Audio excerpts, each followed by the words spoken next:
Pai, nós precisamos, Senhor Deus, todos os dias, Senhor Deus, de que Teu Espírito nos leve a uma profundidade que não é natural em nós. A Tua palavra, Senhor Pai, é profunda e naturalmente nós somos superficiais. Oh Deus, quantas vezes, Senhor Pai, vamos à Tua palavra e a lemos de maneira superficial, Senhor Pai, achamos que aqueles pequenos momentos em que nós estamos buscando apenas, Senhor Pai, determinados sentimentos não fundamentados na palavra, Senhor Pai, nos faz usar a Tua palavra de maneira totalmente, Senhor Pai, oposta do que seja uma espada afiada para as nossas vidas, oh Deus, para todas as situações, para que nós saibamos, Senhor Pai, discernir o que Te glorifica ou não em nós e, Senhor Pai, nas respostas que nós damos, Senhor Pai, em todas as nossas reações, já que nós, grande parte do dia, reagimos ao que acontece conosco e precisamos reagir de uma maneira que Te glorifica e não sabemos o que o dia guarda para nós, e por não estarmos cheios da Tua palavra, Senhor Pai, quantas vezes falhamos miseravelmente. Isso, Senhor Pai, não tem nenhuma desculpa para nós, porque Tu nos deste o Teu Espírito, a Tua palavra, um novo coração e uma nova mente. Que nós possamos, Senhor Pai, depender do Teu Espírito, Senhor Deus, não só agora, mas todo o tempo, para, Senhor Deus, nossas mentes serem cada vez mais profundas na verdade.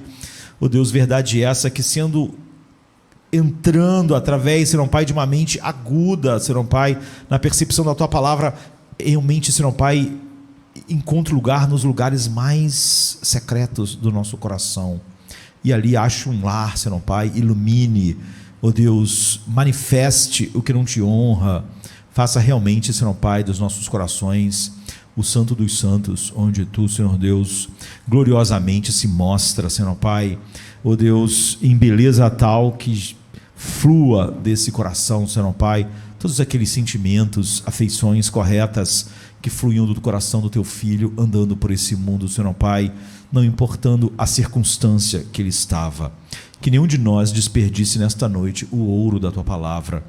Davi disse que, Senhor Pai, a Tua palavra é mais desejável do que o ouro, do que o dinheiro, do que qualquer ganho. Amanhã, Senhor Pai, todos os dias os homens estão encontrando, Senhor Pai, maneiras de ganhar, Senhor Pai, se empenhando ao máximo. Se para nós a Tua palavra vale muito mais do que isso que impulsiona os homens, ganhar dinheiro, acumular coisas, que nós possamos agir, Senhor Pai, de maneira que o mundo veja isso, que ela seja doce a nossa alma, Senhor Pai, nesta noite, mais doce do que o mel, Senhor Pai, como Davi diz, e o destilar dos favos, que cada favo da verdade, Senhor Pai, encontre, oh Deus, no palato espiritual da nossa alma, o desfrute correto, Senhor Pai, que não seja só nutritivo, mas seja delicioso, seja doce para nós, e faça, Senhor Pai, fluir de nós, então, uma doce adoração, que ilumina, Senhor Pai, não só a nossa vida, mas que nos faz luz nos ambientes em que nós vivemos, trabalhamos e estudamos. Nos faça mais parecido com Teu Filho nesta noite, é o que nós Te pedimos em nome de Jesus. Amém. Antes de cearmos, hoje pela manhã, nós fizemos uma pergunta, não é? Como o Evangelho molda as nossas mentes?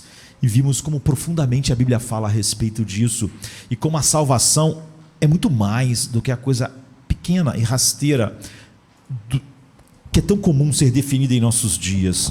Hoje à noite nós queremos fazer a outra pergunta, não é?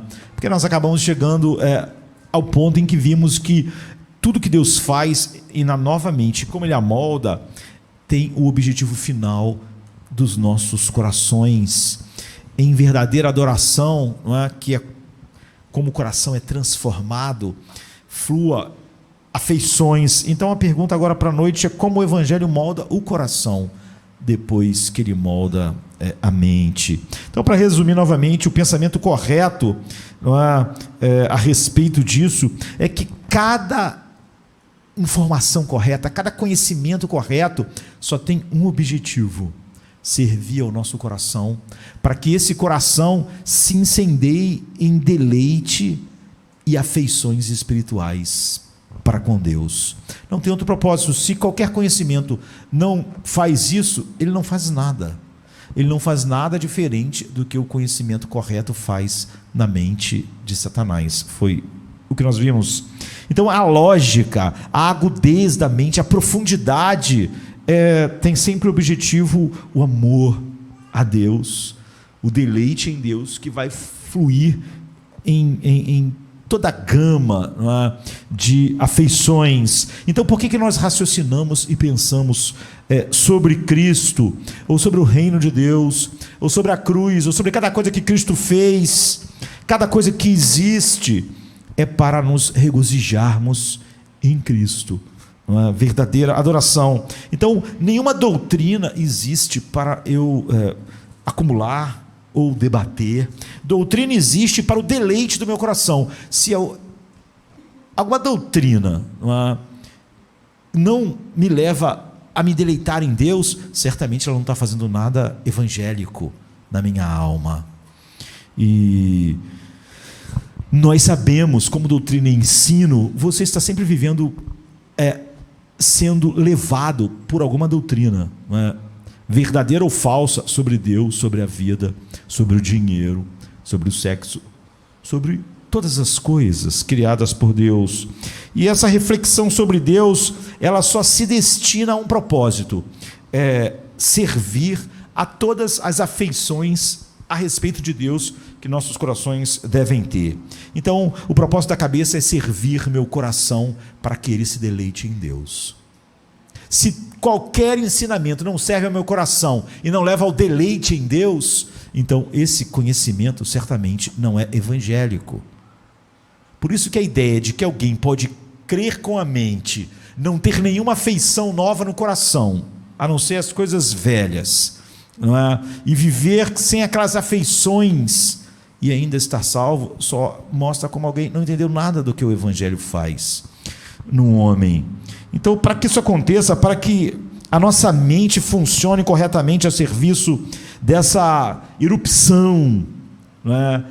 Desse incendiar do coração com afeições para Deus, o Evangelho tem que moldar a mente, como nós vimos longamente pela manhã, e o Evangelho tem que moldar o coração. Se o Evangelho não moldar essas duas coisas, não vai acontecer.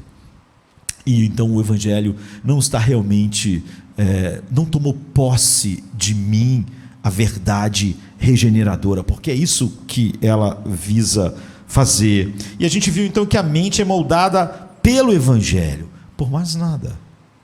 Quando outra coisa molda a minha mente, é óbvio que paixões, afeições vão surgir no coração, mas não são afeições espirituais. Nós vimos, por exemplo, como os judeus, eles tinham um zelo por Deus, Paulo diz, mas sem um entendimento. Não era o Evangelho que moldou a mente. Portanto, a afeição que o conhecimento que eles tinham de Deus produziu no coração deles eram afeições infernais, ainda que parecessem zelo, porque eles estavam perdidos. E como eu disse, Paulo, ao amar aquelas pessoas, não falou: olha, elas conhecem Deus, elas oram ao Deus de Abraão, de Isaac e de Jacó, elas não têm entendimento de algumas coisas, mas elas têm até zelo sem entendimento, então elas estão salvas de uma maneira. Ele diz: não, eu oro para que elas sejam salvas, porque sempre que não é o Evangelho que molda o meu conhecimento, ele não produz afeições. E quando isso não acontece, eles estabeleceram o quê? Uma justiça própria. Ou seja, a paixão e o zelo deles e a afeição que parecia amor, parecia interesse, na verdade era centralizada neles mesmos, era justiça própria, portanto era orgulho, portanto era infernal. Se o Evangelho não molda a mente, tudo que sai do coração também não é verdadeiro, é infernal, mesmo que seja um zelo, como eles tinham. Então, o Evangelho molda a mente. Nós vimos que a mente moldada pelo Evangelho, ela não cria nada, não é? Ela é recipiente, ela não cria a realidade, ela serve à realidade do que Deus fez. Qualquer mente criativa não é uma mente moldada pelo Evangelho. Qualquer mente criativa sobre Deus, sobre o que Deus está fazendo. Em segundo lugar, o Evangelho molda a mente, tornando serva da verdade. E até mesmo, como nós vimos, da verdade que te auto-incrimina. A mente não precisa ser moldada pelo Evangelho para ouvir um sermão ou ler um texto e incriminar a igreja, e incriminar as outras pessoas. Isso não mostra uma mente moldada pelo Evangelho. O Evangelho molda a mente e torna ela serva da verdade, mesmo quando a verdade é autoincriminadora. E como quem formou aquilo é o Evangelho, eu sei que aquela verdade que aponta para aquilo na minha vida não me coloca debaixo da maldição. Portanto, eu posso lidar com qualquer coisa. O homem sempre tem que se autodefender porque ele não está justificado de fato. Se nós continuamos nesse processo, é óbvio que minha mente não foi moldada. Se eu não consigo lidar com quando a palavra mostra o orgulho, qualquer maldade, qualquer coisa autoincriminadora no meu coração, mas eu sou muito pronto a estabelecer isso para os outros, é óbvio que eu ainda estou no modo de defesa da mente não cativa da verdade e do coração não moldado pelo Evangelho. A gente não precisa mais fugir e nem usar a mente para distorcer a realidade para a gente se sentir bem. A gente não precisa usar mais nossa mente para falsear a realidade, para me dizer que aquele sentimento ou aquela coisa em minha vida não é pecaminosa. Para eu encontrar, usando o humanismo secular, nas outras pessoas a culpa, ou amenizar a culpa que pesa sobre mim. Eu posso abraçar a verdade autoincriminadora, porque Deus resolveu já a autoincriminação de uma maneira melhor do que o engano. Só há duas maneiras de você lidar com o mal em você: ou você mente para você mesmo, ou Deus te justifica e começa a te santificar. Não pode as duas coisas estarem acontecendo. O mal em nós é evidente. Então todos os seres humanos distorcem a verdade por causa disso. E Deus proveu lidar com o mal em nós através do Evangelho de tal maneira que eu não preciso mais do engano e nem do auto-engano para lidar com isso. Eu posso honestamente lidar com isso diante de Deus, porque Deus resolveu o problema da autoincriminação de uma maneira melhor do que o engano. Portanto, você é livre para dizer tudo e ver tudo sobre você mesmo, sabe? Em vez de ficar ofendido, querendo se defender, você é capaz de olhar essas coisas em você mesmo, mesmo que doa, e deve doer, porque essa mágoa ou essa dor de eu ver algo tão oposto a Deus ainda em mim, não vai me matar, nem me condenar. Quando eu ouço um sermão e ele dói, eu não fico com raiva da verdade de Deus, eu não distorço a verdade para dizer que aquela verdade é para o mundo inteiro, mas não para mim. Eu não uso a mente de maneira contrária e de maneira enganadora para me lidar com a dor que aquilo traz. Em terceiro lugar, nós vimos como o Evangelho molda a mente, tornando a mente uma serva da regeneração, que desperta o coração para que a dinâmica de 1 Pedro 1,23, que nós somos regenerados através da palavra, da verdade de Deus, a palavra viva e permanente do Evangelho. Pedro diz: foi através dessa verdade que vocês foram regenerados. O Evangelho, que nós pregamos. Assim, o Evangelho que é articulado e que é articulado de uma maneira racional, lógica, e que atinge nossas mentes, é usada de maneira miraculosa pelo Espírito Santo para recriar nossos corações. O Evangelho, então, molda a mente e o coração. Ou é óbvio, o Evangelho não está fazendo nada em nós, já que o Evangelho é o poder de Deus. Agora, o que é o Evangelho? É óbvio que todos nós sabemos, mas temos que sempre pensar a respeito.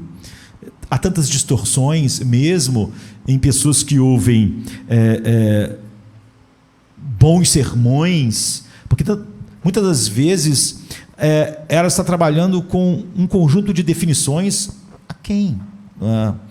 Às vezes por conveniência, às vezes não, aquém daquilo que a definição é. E nós precisamos dizer para nós mesmos todo dia o que o Evangelho é. E eu diria que, em primeiro lugar, o Evangelho é um plano. Não é? É um plano. De acordo com as Escrituras, Cristo morreu por nossos pecados. Foi planejado. Ele é o Cordeiro morto antes da fundação do mundo. Por isso que no Evangelho você não traz nada, não traz nenhum insight. É velho. É muito mais velho do que o sol, do que o universo. O Evangelho estava na mente de Deus antes de Deus criar todas as coisas. Na verdade, todas as coisas que Ele criou por causa disso. Então, antes da fundação do mundo, Ele nos conheceu em Cristo. Para a santidade, Ele nos predestinou depois de nos escolher em Cristo e nos amar em Cristo. E Ele nos predestinou para a adoção. Portanto, esse não é um desenvolvimento em nenhum momento da história. Em nenhum momento o Evangelho está em desenvolvimento, está se desenvolvendo, se adequando, ou recebendo a contribuição do Josemar, a contribuição de lá. Por isso que você nunca deve, quando estamos falando da Bíblia, olha, mas pastor tal, teólogo tal, o puritano tal. Não, nenhuma dessas pessoas acrescentou nada ao Evangelho. Tudo que nós admiramos em todos os homens que Deus usou é como eles foram fiéis ao Evangelho.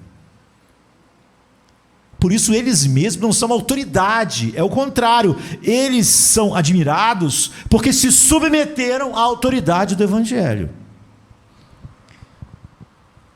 O Evangelho não está em desenvolvimento, ele não foi desenvolvido por Lutero, nem por Calvino, nem por Agostinho, nem por ninguém. Nós não mencionamos ninguém para dar autoridade ao Evangelho, nós mencionamos o Evangelho, e aquela pessoa vai ser reconhecida por nós como uma autoridade ou não, como ela se submete ao Evangelho. Portanto, nós não pegamos algo que não fosse o Evangelho e se ligássemos a alguém, aquilo se tornaria o que é? Nada. Não é?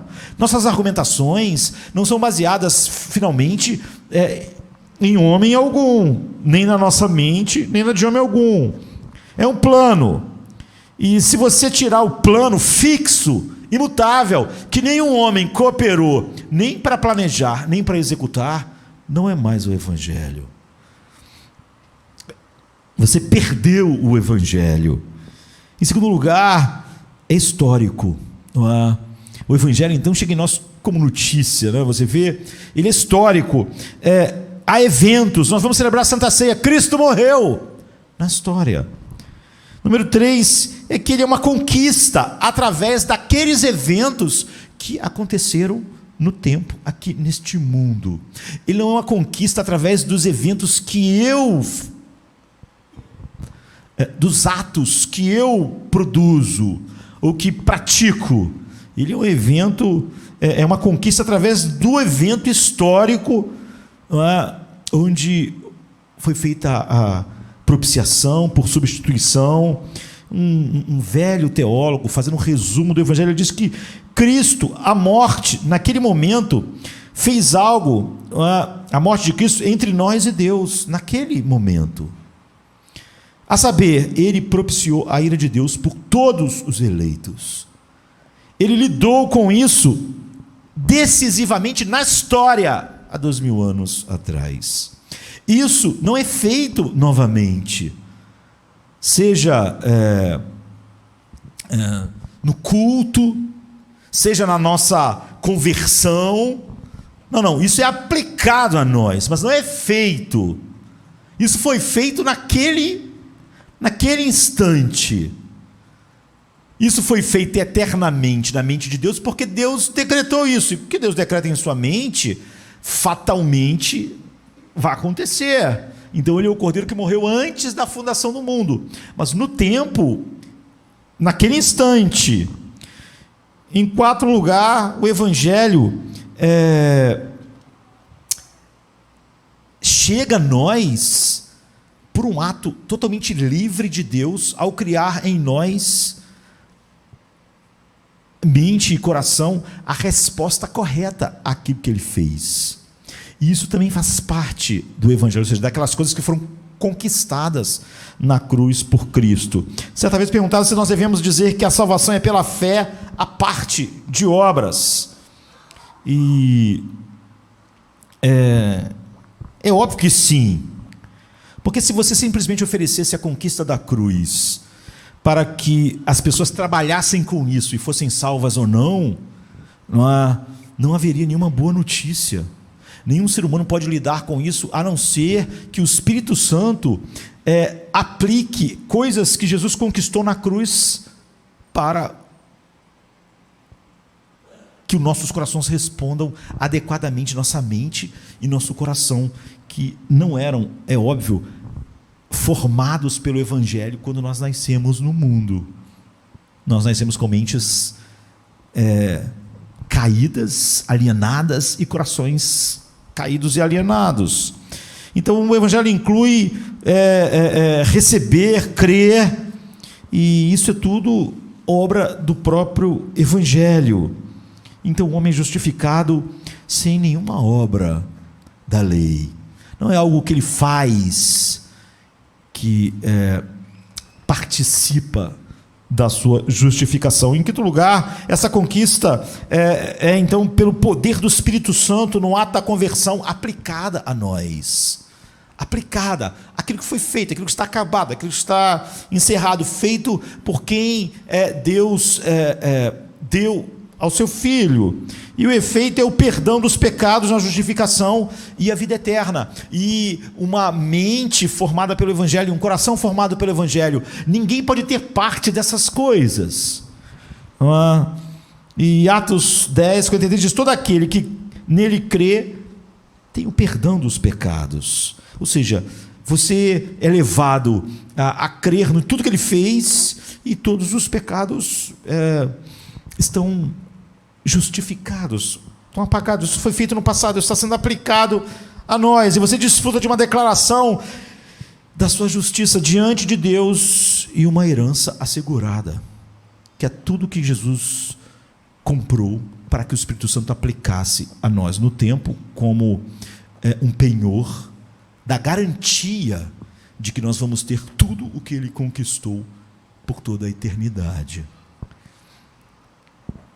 Agora, na nossa experiência, a descrição do Evangelho termina exatamente aqui, não é? Foi bom, não é? Está tudo certo, mas quando termina aqui, fica aquém do que ele é, porque nós, como o Evangelho, ele dá forma ao coração e à mente, tudo no que o ser humano antes tinha de interesse em qualquer falsa religiosidade, já que isso reina no coração dos homens, é mudado.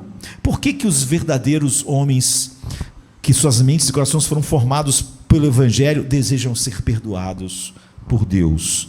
Nós podemos responder essa pergunta de uma maneira muito depreciativa a Deus, e eu posso dizer que na maioria das vezes, na maioria dos púlpitos, isso é respondido de uma maneira depreciativa a Deus. Você convence as pessoas que elas têm que ser perdoadas porque elas têm muito valor, porque elas são importantes, ou porque elas precisam ir para o céu e não para o inferno. Ou seja, é uma resposta que não tem Deus como alvo. Não é de uma maneira que exalta Deus. Não é de uma maneira que tem como alvo a glória de Deus, razão pela qual ele faz todas as coisas. Então, se eu dissesse, claro que eu quero ser perdoado, eu odeio esse sentimento de culpa, essa consciência pesada, isso está me matando, psicologicamente eu estou em frangalhos, uma sensação de perdão, de não ter esse peso nas minhas costas. Essa é uma resposta péssima. Por quê? Porque essa resposta não tem nada a ver com Deus.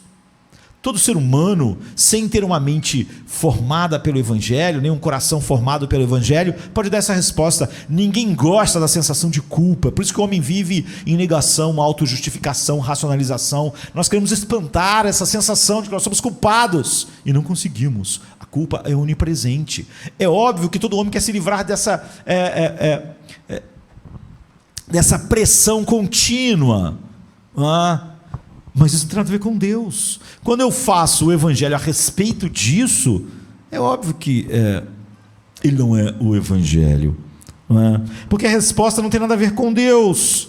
Então, quando a minha esposa, por alguma razão, está chateada comigo por uma coisa que eu falei, ou por uma coisa que eu podia estar certo, mas falei de uma maneira errada, ou por uma atitude errada minha, eu sei que sou culpado e quero o perdão dela. Por quê? Porque eu desejaria o perdão dela, para que ela possa olhar para mim com alegria, para que ela não fique fazendo as coisas fugindo do meu olhar, sem nós desfrutarmos da comunhão, de olharmos no olho um do outro com alegria e com prazer. É para isso que o perdão de Deus serve, para que eu contemple Deus, para que eu veja a sua beleza, Ele me veja com alegria por causa de quem Cristo é, e isso leve a mim a contemplar a sua face, a sua glória na face de Cristo. É por isso que eu quero ser perdoado, para que eu tenha essa comunhão, para que eu possa ter essa visão, tanto quanto uma criatura pode ter, da sua glória, beleza, e desfrute do que Ele é. Então, nós valorizamos a justificação, não é porque as pessoas, é por isso que quando a pessoa pega a justificação sozinha, e não há nenhuma mudança, não há nada voltado para Deus, e diz, mas essa pessoa, será que ela vai para o céu? Essas pessoas jogaram o evangelho no lixo, elas jogaram a razão pela qual Deus faz as coisas. Deus fez tudo isso para que aquela pessoa desfrutasse dele. Quando eu falo que alguém está salvo e não desfruta de Deus, eu não posso estar falando sobre a salvação bíblica. Jesus não é o caminho para o céu, não é o caminho para eu não sentir culpas, não é o caminho para me ter alívio psicológico. Jesus é o caminho para o Pai.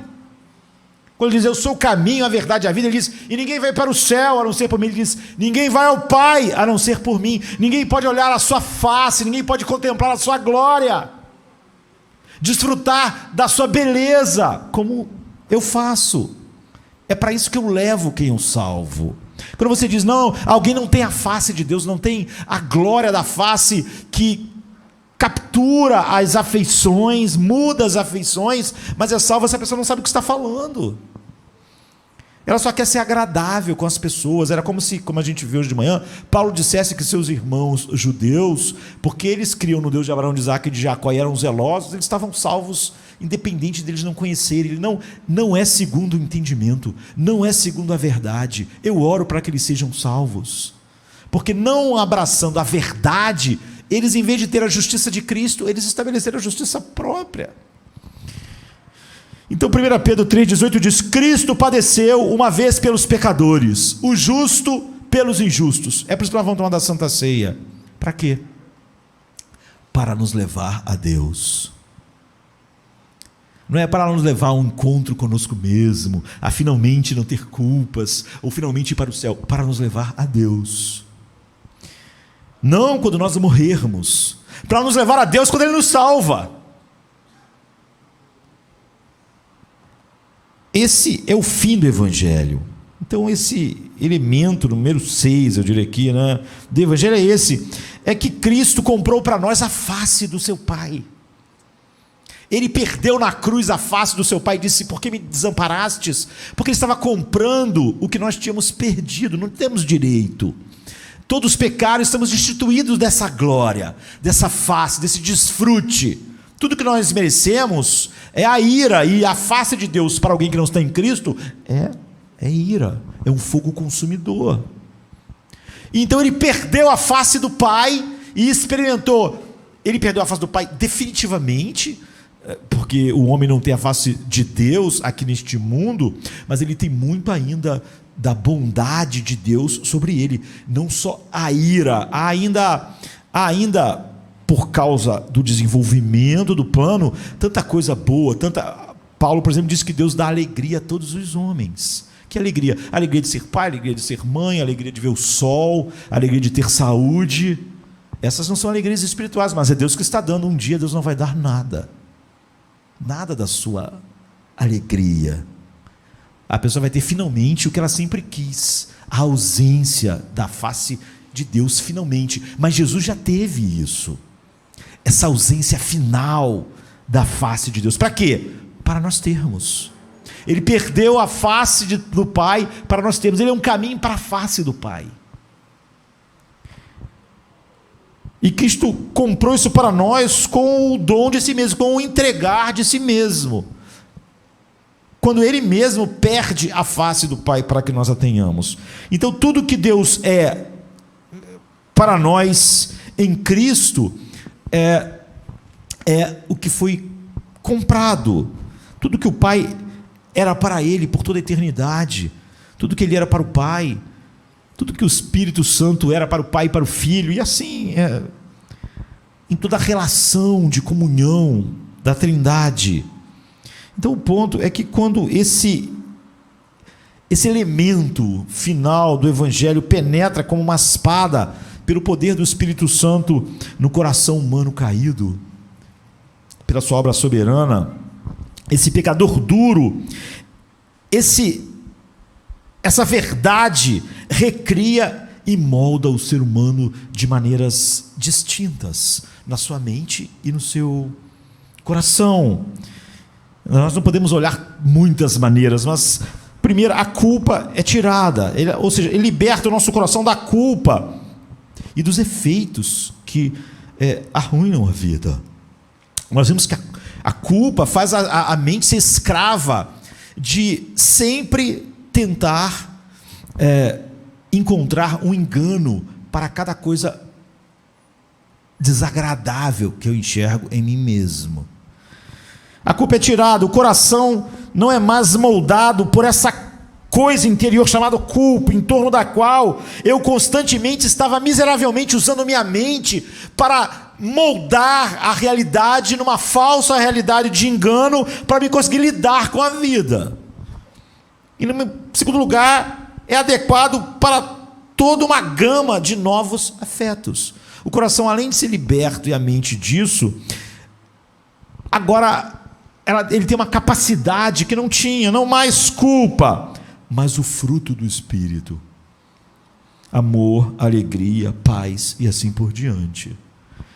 Então, você vê que mesmo pessoas que dizem ter compromisso com a verdade têm diminuído para abarcar, diminuído o Evangelho. Em vez de pregar o Evangelho e deixar o Espírito fazer a sua obra, o que as pessoas diminuem, era como se Paulo fosse diminuindo as linhas do Evangelho até que ele conseguisse salvar os seus parentes judeus que acreditavam em Deus e tinham zelo. Então o Espírito Santo se moveu agora e dá uma forma de amor no coração. Esse coração que tinha forma de culpa, o que fazia a mente trabalhar continuamente, defendendo com auto-engano isso, esse coração agora está sendo formado pelo Espírito Santo em forma não mais de culpa, libertando a mente assim, e ele está dando forma de amor, de paz, de alegria. Era como que com suas mãos ele está dando essas novas formas. Não as velhas afeições raivosas, odiosas, culpadas, racionalizadoras, não é? O Espírito Santo está produzindo toda uma nova gama de emoções e afeições. E essa é a única evidência de que o Espírito Santo habita em alguém. A ideia de que o Espírito Santo habita inerte é esquecer que ele é Deus, onipotente. O Espírito Santo não pode habitar em mim sem que o amor de Deus habite em mim. Paulo diz: o amor de Deus foi derramado em nossos corações. Como? Pelo Espírito Santo que nos foi dado. Não tem como o Espírito Santo me ser dado de maneira inoperante. Ele é o Deus Todo-Poderoso. Ele pairava sobre as águas, sobre o caos, e criou o mundo. Paulo diz que da mesma forma ele chama, ele abre os nossos olhos para enxergar novamente a beleza de Deus na face de Cristo. A ideia de que o Espírito Santo possa ser derramado em meu coração e o amor de Deus não, você não pode separar o amor de Deus do Espírito Santo, porque o Espírito Santo é Deus, e o amor que é derramado em nós é o amor de Deus. Jesus habita em mim, habita. Como? Na pessoa do Espírito Santo. Esse coração está agora satisfeito com tudo que Deus é para nós em Cristo, ou seja, Deus é novo, é doce, é belo. É um coração satisfeito. E essas três coisas, livre da culpa, preparado para a alegria e finalmente desfrutando Deus, é a nova forma que o Espírito Santo deu ao coração, que era na forma de culpa. Quando 1 Pedro 3,8 diz: ele morreu uma vez, o justo pelos injustos, para levar-nos a Deus, isso não significa que ele levou nossos corações a Deus. Jesus morreu para nos levar ao Pai, para achar o Pai chato, para achar o Pai desinteressante, porque isso todo ser humano já achava, para achar a santidade chata, para achar nenhuma beleza em Deus. Ele nos levou ao Pai para a gente olhar para o Pai e dizer: acho que aquilo lá me interessa mais do que o Pai. Ele não morreu para levar alguém a Deus, para essa pessoa olhar para o Pai como ele sempre olhou, cego às suas belezas infinitas. Levar nossos corações a Deus para se aborrecer, para nos sentirmos entediados, desinteressados. Trazer nosso coração a Deus para que ele seja moderadamente interessado em Deus. É óbvio que Jesus não levou essa pessoa ao Pai, porque essa pessoa já era assim. Ele não levou nossos corações ao Pai para nós analisarmos o Pai, para vermos o que gostamos no Pai, o que não gostamos no Pai, o que é interessante no Pai, o que não é interessante no Pai. Ele não nos levou ao Pai simplesmente para nós analisarmos, para conhecer alguma coisa a respeito do Pai. Não é isso que a Bíblia diz. Ele quer dizer trazer seu coração a Deus para ser moldado em afeição ardente que ele sente pelo Pai. É isso. Seu coração não chegou completamente ao destino comprado pelo sangue, até que ele seja realmente um coração capturado pela beleza de Deus, amando a Deus e se deleitando em Deus. Porque é para isso que ele diz que é o caminho para o Pai. Ele é um caminho para o Pai, para você achar o Pai desinteressante, para você continuar preferindo as coisas opostas a Deus do que Deus, para você achar o Pai tedioso, porque isso é ir ao Pai para ofendê-lo, para desprezá-lo, o que você já fazia antes. Ele é o caminho para o Pai, para nós vermos quão deslumbrante, belo, completa é a alegria que é contemplar a face do Pai, de tal maneira que é um inferno ser para sempre banido da sua face, como ele foi na cruz e clamou em agonias sem fim. Valorizar Deus acima de todas as coisas, é para isso que Jesus é um caminho para nos levar ao Pai. E é isso que evidencia que o Espírito Santo deu uma nova forma aos nossos corações, deu uma nova forma à nossa mente, ao coração. Assim, o Evangelho molda a mente e molda o coração. Ou não é o Evangelho? Dando à mente a capacidade de conhecer Deus. É o que o Evangelho faz, conhecer Deus. E ao mesmo tempo dando ao coração a capacidade de amar e se deleitar em Deus. É isso que o Evangelho faz, nada menos. Nos dá uma mente capaz de conhecer Deus e um coração com a capacidade de desfrutar a beleza de Deus, como Cristo desfruta a beleza do Pai, como o Pai desfruta a beleza em seu Filho. Então a mente, ela é moldada, essa nova mente, para ver Deus, e o coração é moldado para saborear Deus, para achá-lo delicioso, para achar lindo, agora que os olhos foram abertos para a realidade, e achar as coisas opostas a Deus como elas são, horríveis, infernais. Mesmo aquelas coisas como um zelo lá nos companheiros judeus de Paulo, que poderiam ser vistas de maneira bonita, são vistas à luz do que elas são, infernais, fluindo da justiça própria. É isso que o Evangelho reivindica. Menos que isso não é o Evangelho, e nem é a fé salvadora. Você diz assim: mas se você pregar o que você está falando sobre o Evangelho, vai ser impossível as pessoas se salvarem. Demorou. Não é? Foi isso que os discípulos falaram para Jesus. Se isso é assim, então quem pode se salvar? Jesus disse: isso realmente é impossível para os homens. Mas o que é impossível para os homens não é impossível para Deus.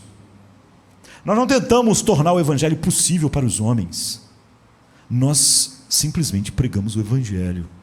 Sabemos que ele é impossível para os homens. Ele é algo que só Deus podia fazer. E só Deus faz. Isso é o que o evangelho reivindica. Menos que isso, não é evangelho. Você recebeu uma mente, uma nova mente, se o evangelho está moldando alguém para conhecê-lo verdadeiramente. Você pode conhecer Deus de maneiras falsas. Paulo estava orando pelos seus parentes que conheciam o Deus de Abraão, de Isaac e Jacó. Portanto, era o verdadeiro Deus. Mas conhecia ele de uma maneira falsa. Eles estavam perdidos. E você recebeu um coração para amá-lo devidamente. Não amá-lo como você realmente vai definir o amor. Amar como o objeto desse amor, que é Deus, deve ser amado. E quando o evangelho faz a sua obra de formação, a mente está livre para pensar corretamente em Deus, em vez de ser usada para nos defender e tentar nos colocar numa luz melhor diante desse Deus. Nós, como falamos, Deus não resolveu o problema da nossa culpa de uma maneira que se pareça com a nossa, com auto-engano. Mas Ele realmente resolveu o problema da nossa culpa. E agora o auto-engano é totalmente descartado. E o coração agora está livre para sentir sua beleza. Ou seja, afeições ardentes. É isso que o evangelho faz na mente e no coração. Nós olhamos tanto para a mente hoje pela manhã e é o que o coração faz. É o que o evangelho faz ao coração. Então, nós, depois que entendemos como o evangelho age na mente, no coração, nós estamos realmente de frente com a verdade. Você tem uma mente e você tem um coração. O coração, quando é bem servido, ou verdadeiramente servido pela mente, ele está cheio de afeições incandescentes para com Deus. Você vê, não é uma coisa plana. Essas afeições, elas estão crescendo como chamas crescem. Elas são maiores em alguns do que outros, mas o verdadeiro cristão tem essas chamas. Elas não podem ser ausentes dele. Tem espaço para crescer não só no tempo, mas na eternidade. Vai continuar crescendo. Nós nunca vamos conhecer finalmente tudo o que Deus é, não é? Já que Ele é infinito em belezas sem fim, que vão ser manifestadas a nós em Cristo para sempre. Então o coração, quando bem servido pela mente, ele está cheio de afeições incandescentes por Deus. O pensamento redimido sobre Deus existe exatamente para que meu coração seja cada vez mais incendiado dessas afeições para com Ele. E o meu raciocínio agora, a maneira como eu raciocino, como nós vimos de manhã, formado pelo Evangelho, é por causa do regozijo no Evangelho, o que exclui toda justiça própria. Agora, um conjunto de perguntas que são úteis quando nós respondemos, antecipamos e respondemos. Paulo gostava de fazer isso, não é? Então, vamos fazer algumas antes de cearmos. Primeiro, alguém pode perguntar o que quer dizer afeições, não? Ou esses afetos que nós usamos tanto. É óbvio que nós podemos ter definições erradas a respeito disso. E é óbvio que, muitas das vezes, as pessoas dizem acreditar nas coisas, e se as definições daquelas coisas estão erradas, apesar dela dizer acreditar nas coisas certas, ela ainda continua acreditando em algo falso. Então, o que nós queremos dizer por afeições? Esses afetos do novo coração. A gente quer dizer coisas que vêm à nossa mente, mas que não devem ser superficiais. Queremos dizer alegria, temor, gratidão, desejo, ódio, ternura, paz, tristeza, arrependimento. é contrição, é vergonha, é esperança. Quando nós pensamos no Espírito Santo despertando afeições, nós estamos pensando nessas coisas, mas diferentes de como o mundo inteiro pensa nelas. Nós pensamos em afeições espirituais. E apesar de nós usarmos nomes como esses que eu disse, se nós não entendermos que são afeições espirituais, nós não entendemos o que o Espírito Santo está fazendo. Afeições espirituais são afeições que foram despertadas pela obra do Espírito Santo em nossos corações. Olhar para um pôr do sol bonito desperta afeições em mim, mas é óbvio que elas não são espirituais. Uma pessoa não regenerada pode olhar para o sol, o pôr do sol, e achar maravilhoso, sentir uma ideia de grandiosidade do universo. Não tem nada de espiritual nisso. Então, afeições espirituais são afeições que foram despertadas pela obra do Espírito Santo de acordo com a verdade. Não lá meus insights, o Espírito Santo me falou algo. Não. De acordo com a verdade. O Espírito Santo só produz afeições espirituais de acordo com a verdade que ele revelou no livro, como nós encerramos hoje pela manhã. Não apenas emoções velhas que eu já tinha antes, mas afeições que são espirituais, do Espírito, nascidas do Espírito Santo. Quando a Bíblia diz assim, o amor de Deus foi derramado em nossos corações pelo Espírito Santo, então, esse amor é uma afeição espiritual. Só está lá porque o Espírito Santo está lá, produzindo através da verdade, do Evangelho.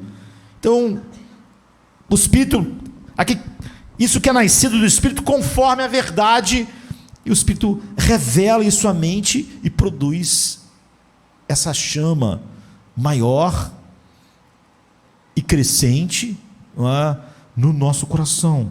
Esse é o tipo de afeto que a gente está falando, é o tipo de que o coração que foi moldado pelo Evangelho deve ser cheio, o que significa totalmente diferente de qualquer emoção corporal. Nenhuma das afeições com as quais nós nos importamos é, por fim, corporal. Nós sabemos que emoções podem afetar nosso corpo. Suas mãos podem ficar suadas, dependendo de uma emoção. Seus joelhos podem ficar trêmulos. Você pode sentir um frio no estômago.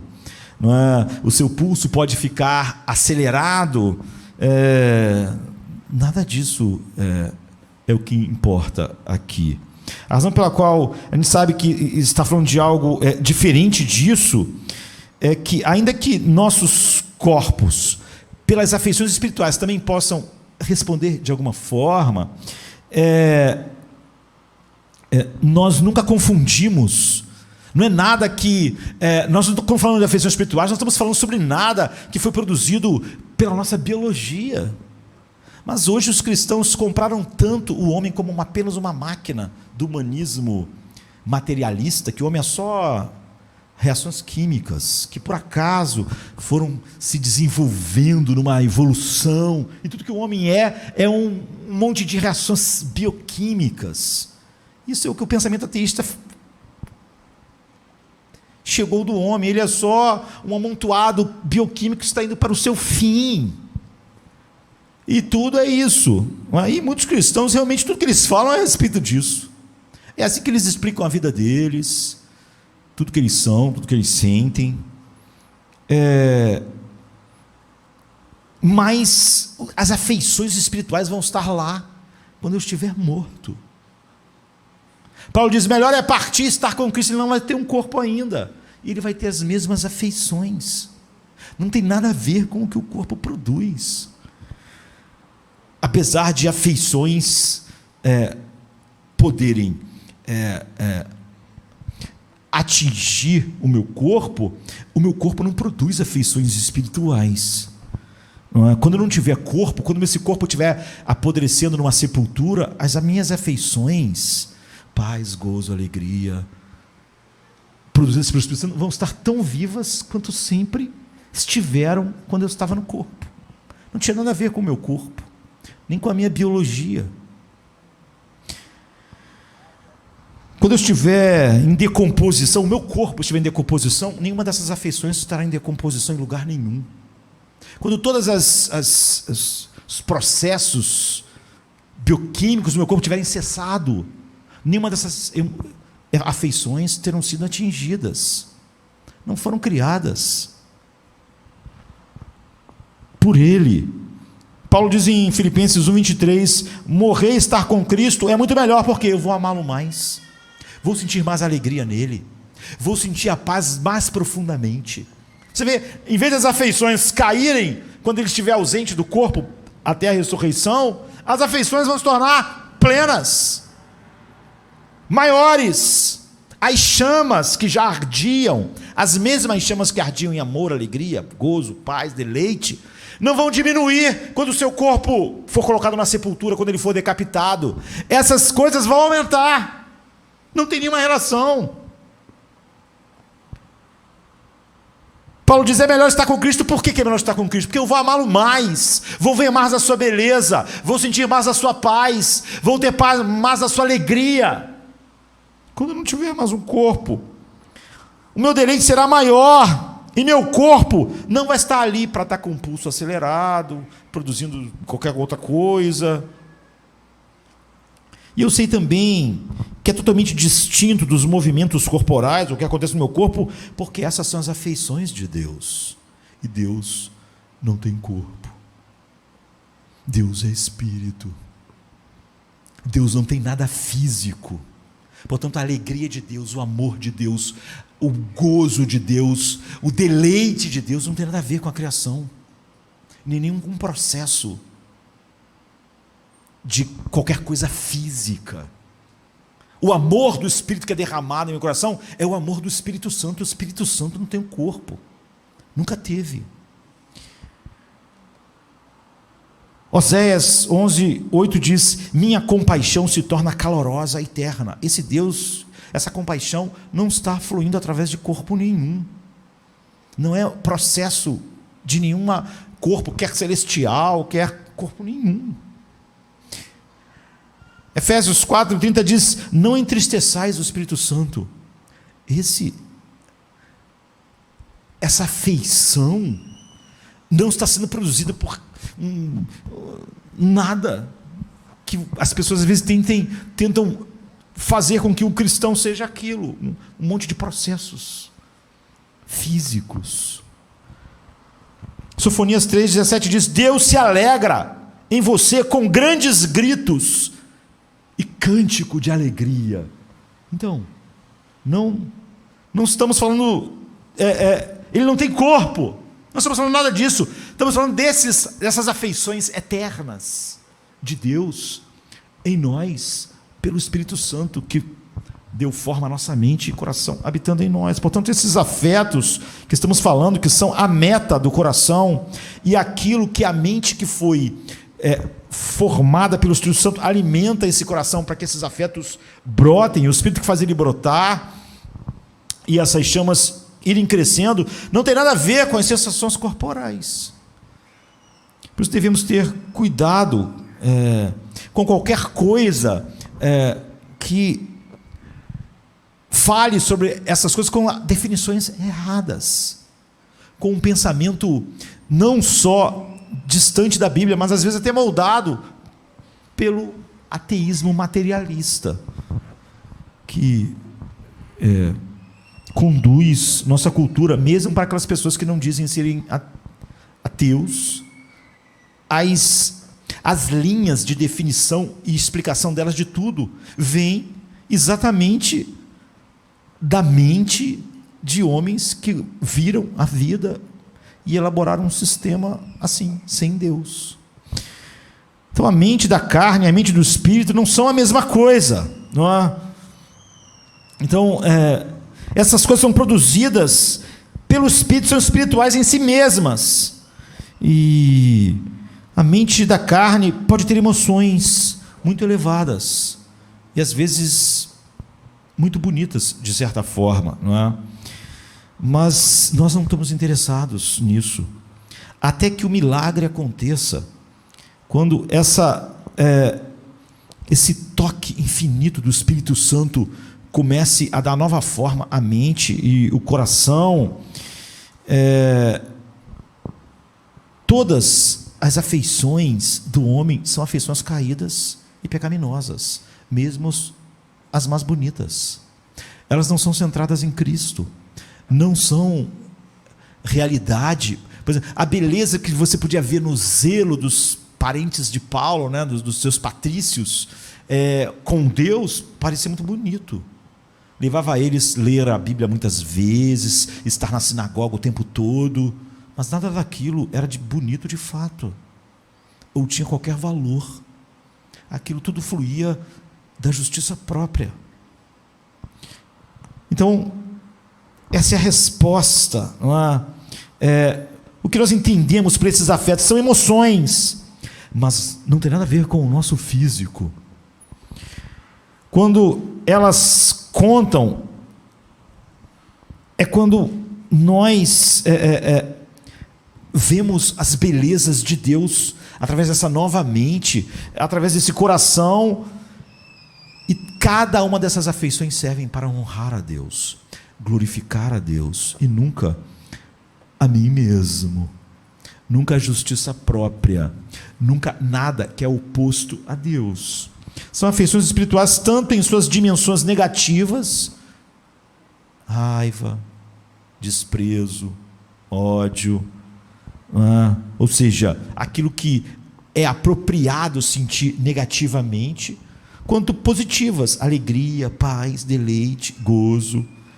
Elas honram a Deus quando são negativas, as afeições que eu tenho sobre mim mesmo, quando eu vejo o pecado em mim, negativo, tristeza, contrição, elas honram a Deus, você vê, tanto quanto elas quando são positivas, porque elas nasceram do seu Espírito, do Espírito de Deus, estão enraizados na verdade somente, e servem à glória de Deus somente.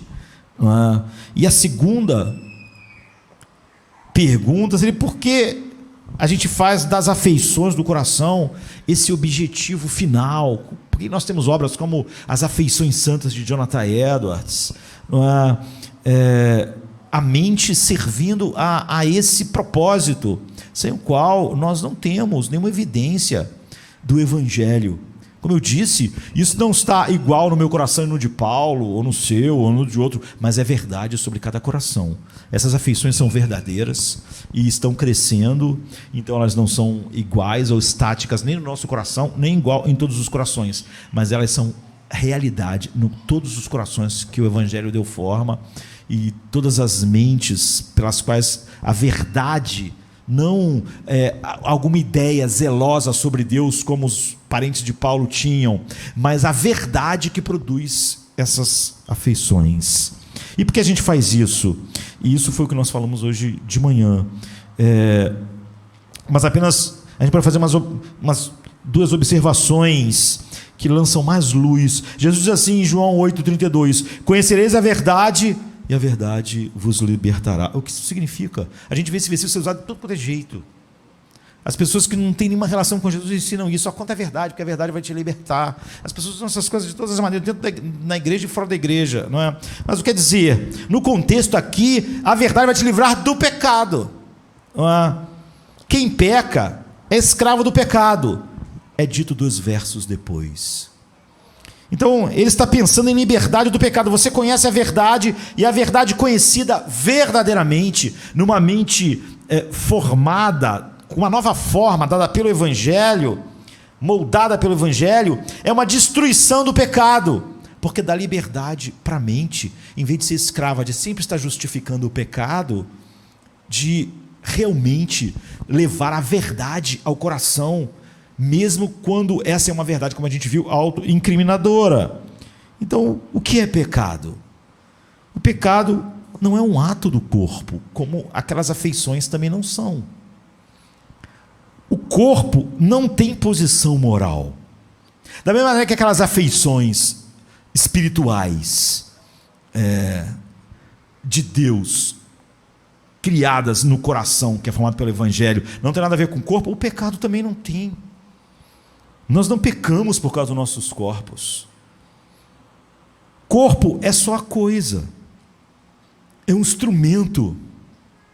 Você nunca peca para seu corpo. Eu tenho uma propensão, o meu corpo, minha genética me leva a ter compulsão sexual. Mentira, você está se enganando. Você está se enganando. O seu corpo não está fazendo isso. Da maneira que o corpo não produz afeições espirituais. Da mesma maneira que quando Paulo morrer, era melhor porque ele ia ter mais de Cristo, mais alegria. O homem, quando morrer, vai continuar sentindo mais a miséria, o horror, o ódio a Deus. Os atos do corpo, eles se tornam pecado por terem motivos, impulsos, orientações em Deus ou no mundo. Se o teu corpo é guiado por impulsos, orientações de Deus, o teu corpo glorifica a Deus. Se ele é dirigido, impulsionado por orientação do mundo, ou seja, do pecado, o teu corpo, tudo que ele faz é pecado. Portanto, quando ele diz que você conhecerá a verdade o libertará do poder do pecado, ele quer dizer que algo no fundo está sendo mudado para você conhecer a verdade. Você para de amar o mundo. Não ame o mundo e as coisas do mundo. O apóstolo diz: Deus é amor.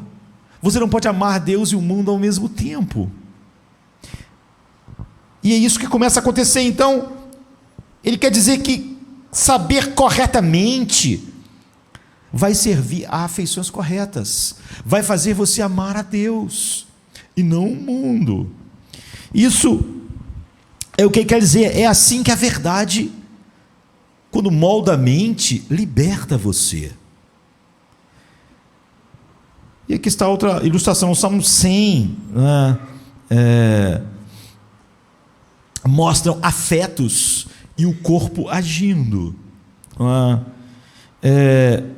Mostra conhecimento da mente e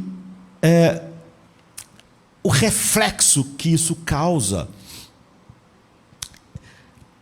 em nosso coração, em afeições. Diz assim: celebrai com júbilo ao Senhor toda a terra. Essa alegria produz o quê? Servir ao Senhor com alegria. Venha à sua presença cantando. Cantar é um ato do corpo. Saiba que o Senhor é Deus. Foi Ele que nos fez e somos dele. É uma verdade a nossa mente. Então, entrai por suas portas com ações de graças. É uma afeição. E nos seus átrios com louvor. Dá-lhe graças, bendizer o nome, porque Ele é bom. É por isso que eu estou dando graças. Essa adoração, essa ação de graças no meu coração, foi por causa da percepção verdadeira da sua bondade em Cristo. Sua fidelidade dura para sempre, por todas as gerações. É assim que todos esses salmos funcionam, sabe? Alegre-se, saibam, sejam gratos, saibam. À medida que você realmente conhece que Deus te fez com um propósito, isso se transforma, ao ser revelado corretamente pelo Espírito, a sua mente, no seu coração, se transforma em ações de graças, em afeições verdadeiras. Essas são cláusulas básicas. Essas altas afeições, a alegria, a ação de graça, louvor, estão fluindo do conhecimento verdadeiro. Você não tem como separar as duas coisas. É para isso que serve a vida, em última análise. Se você só soubesse que Deus é bom, mas isso não gerasse alegria em você, então é óbvio que você não sabe realmente que Ele é bom. Não há um conhecimento verdadeiro que não produza uma afeição verdadeira. Não há algo verdadeiro em sua mente que não se transforme numa afeição espiritual em seu coração. Não há verdade espiritual que realmente o Espírito Santo revele à minha mente, que não gere em meu coração uma afeição espiritual. Ele é bom. Sua misericórdia dura para sempre. Então eu entro por suas portas com ações de graças.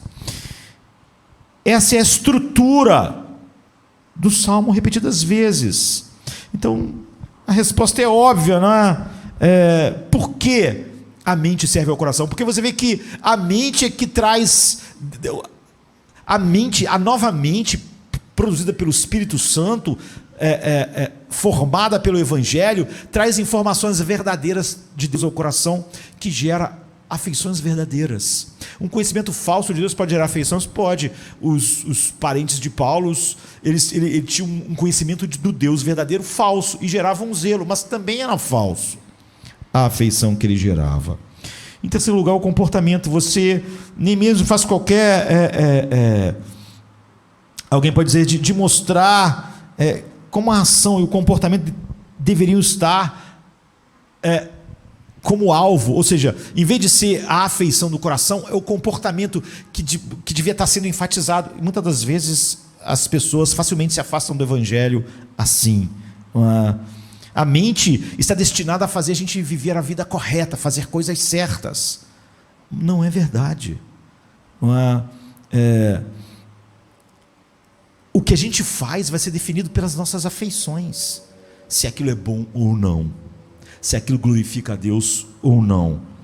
A Bíblia diz que da abundância do coração fala a boca. Falar é uma ação, e há muitos outros textos desse tipo, sobre o fruto de comportamento, mas que a ação só é algo por causa da afeição no coração. Senão, ela pode ser aparentemente para uns boas, mas ser totalmente má.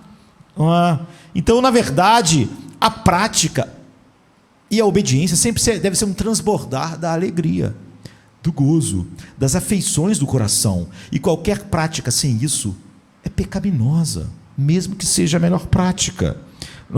O que torna a ação do corpo uma honra para Cristo são os afetos que impulsionam a oração, a ação. Se eu me ajoelho e oro, tanto a oração quanto me ajoelhar vai depender, aquela ação que parece ser boa, dos afetos que impulsionaram aquilo, das afeições. Aquilo pode ser totalmente pecaminoso. Sem eles não há nada. Deus diz assim, em Mateus 15:8, este povo me honra com os lábios, mas o coração deles está longe de mim. Portanto, a honra que eles falam, o que eles cantam, tudo que eles falam é inútil. A ação, a obediência, ou a ação boa, não tem valor, ela não pode ser o fim, porque a afeição é o fim, porque é a afeição que define se aquela ação é verdadeira ou falsa, honra a Deus ou não. Então, se eu entrasse em uma sala hoje, aqui, nesse culto hoje, e eu visse vocês cantando, como nós fizemos no início do culto, ceando, como vamos fazer agora, fazendo as coisas certas, mas eu soubesse que o coração de vocês estava longe dessas coisas, eu não teria menor interesse nisso. Esses atos em si não têm nenhum valor. Eu não chamaria isso de nada bom que esteja acontecendo aqui em Jardim da Luz, ou nesta noite. Assim, os comportamentos, o canto, a oração, ouvir o sermão, ou fazer as coisas certas amanhã, não vai ter valor nenhum, se não flui de afeições verdadeiras. E nós podemos ver outra ilustração. Paulo diz assim, se eu falasse a língua dos homens e dos anjos, e não tivesse amor, não seria nada. Se eu desse todos os meus bens, olha, muita gente diz que fazer isso que é a coisa, dar, fazer, as ações. Paulo diz, se eu desse todos os meus bens, mas não fluísse de uma afeição verdadeira, ou seja, um amor que é uma afeição espiritual para com Deus, que redundou nessas ações, então essas ações não valem nada. E ele diz que ainda que eu desse meu corpo para queimar, é uma ação radical, zelosa, ao extremo, mas se não fluiu desse amor, não é nada. Nenhuma ação é nada sem a afeição correta.